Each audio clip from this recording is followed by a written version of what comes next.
الحمد لله رب العالمين والصلاة والسلام على سيد الأنبياء والمرسلين أما بعد فأعوذ بالله من الشيطان الرجيم بسم الله الرحمن الرحيم پڑھیے الصلاة والسلام عليك يا رسول الله وعلى آلك وأصحابك يا حبيب الله نويت سنة الاعتکاف فرمان مصطفیٰ صلی اللہ تعالی علیہ وسلم مجھ پر درود پڑھو اللہ تم پر رحمت بھیجے گا صلو علی الحبیب صلی اللہ تعالی علیہ وسلم۔ دوستو اگر چینل پر نئے ہیں تو چینل کو سبسکرائب کر لیجئے اور بیل کے آئیکن کو پریس کر لیجئے تاکہ میری اگلی ویڈیو کی نوٹیفیکیشن آپ کو سب سے پہلے مل پائے۔ اعوذ باللہ من الشیطان الرجیم۔ ترجمہ کنز الایمان۔ میں اللہ عز و جل کی پناہ مانگتا ہوں شیطان مردود سے۔ بسم اللہ الرحمن الرحیم۔ اللہ کے نام سے شروع جو نہایت مہربان رحمت والا۔ الحمدللہ رب العالمین۔ ترجمہ کنز الایمان۔ سب خوبیاں اللہ کو جو مالک سارے جہان والوں کا۔ تفسیر الحمدللہ، سب تعریفیں اللہ کے لیے ہیں، یعنی ہر طرح کی حمد اور تعریف کا مستحق حقدار صرف اللہ تبارک و تعالی ہے، کیونکہ اللہ تبارک و تعالی کمال کی تمام صفات کا جامع ہے۔ حمد اور شکر کی تعریف کچھ الگ الگ ہے۔ حمد کا معنی ہے کسی کی اختیاری خوبیوں کی بنا پر اس کی تعریف کرنا، اور شکر کی تعریف یہ ہے کہ کسی کے احسان کے مقابلے میں زبان، دل یا اعضاء سے اس کی تعظیم کرنا۔ اور ہم چونکہ اللہ عز و جل کی حمد عام طور پر اس کے احسانات کے پیش نظر کرتے ہیں، اس لیے ہماری یہ حمد شکر بھی ہے، یعنی یہ حمد بھی ہے اور شکر بھی ہے۔ اللہ تبارک و تعالی کی حمد و ثنا کرنے کے احادیث مبارکہ میں بے شمار فضائل بیان کیے گئے ہیں، چنانچہ 3 حدیث پاک عرض کرتا ہوں۔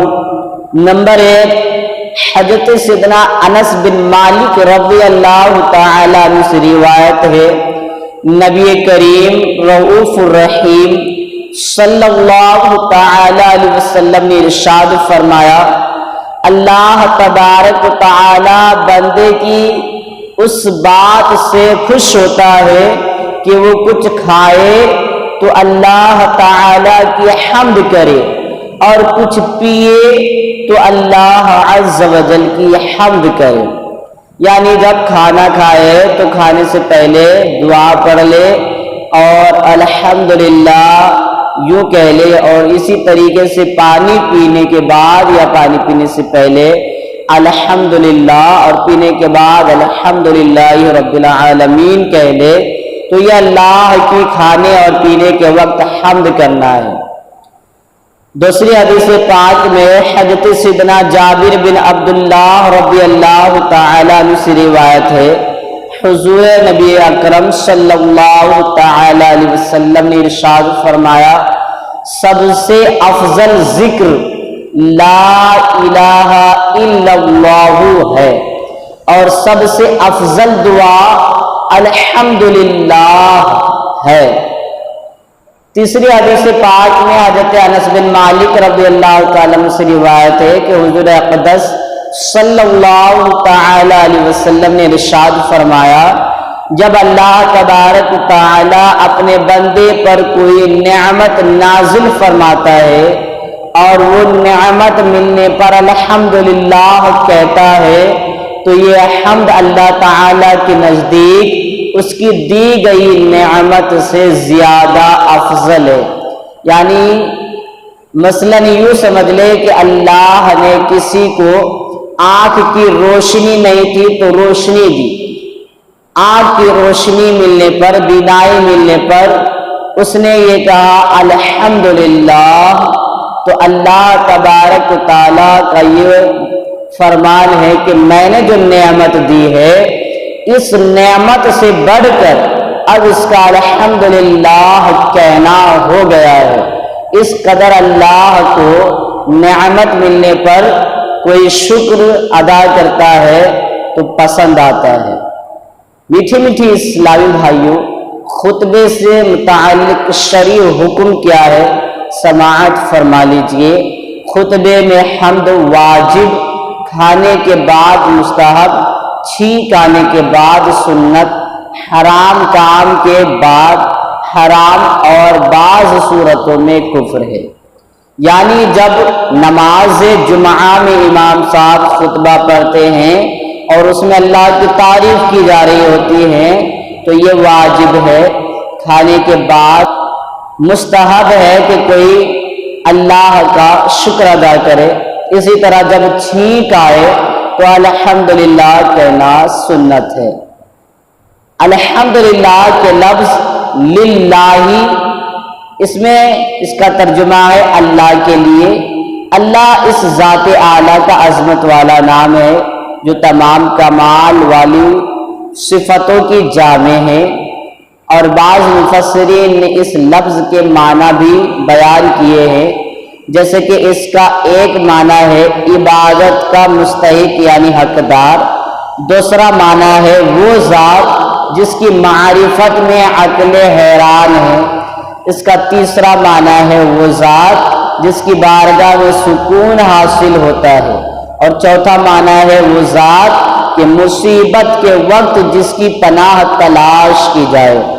یعنی یہ اللہ کا نام ہے للہ، الحمدللہ، لاسٹ میں جو للہ اللہ کا نام ہے اس کے کئی معنی ہیں جو کہ ذکر ہوئے ہیں۔ رب العالمین، جو سارے جہان والوں کا مالک ہے۔ لفظ رب، رب کے کئی معنی بیان کیے جاتے ہیں، جیسے سید، مالک، معبود، سابق، مصلح اور برتری، مرتبہ کمال تک پہنچنے والا، اور اللہ تعالیٰ کے علاوہ ہر موجود چیز کو عالم کہتے ہیں، اور اس میں تمام مخلوقات داخل ہے۔ تو لہٰذا اللہ تبارک و تعالیٰ پوری کائنات کا مالک ہے، صرف زمین نہیں بلکہ اللہ نے جتنی کائنات بنائی ہے، جتنی مخلوقات بنائی ہے، چرند پرند، زمین، آسمان، سورج، چاند، ستارے، الغرض کے ایک ایک ذرے کا اللہ مالک ہے، اور تعریف کا حقدار بھی اللہ ہی ہے کہ اللہ کی تعریف کی جائے۔ اللہ رب العزت کی بارگاہ میں دعا ہے کہ اللہ عز و جل ہمیں الحمدللہ رب العالمین کے ترجمہ تفسیر پر غور و فکر کرنے، اس کو بار بار پڑھنے، سمجھنے اور عمل کرنے کی توفیق عطا فرمائے۔ آمین بجاہ النبی الامین صلی اللہ تعالی علیہ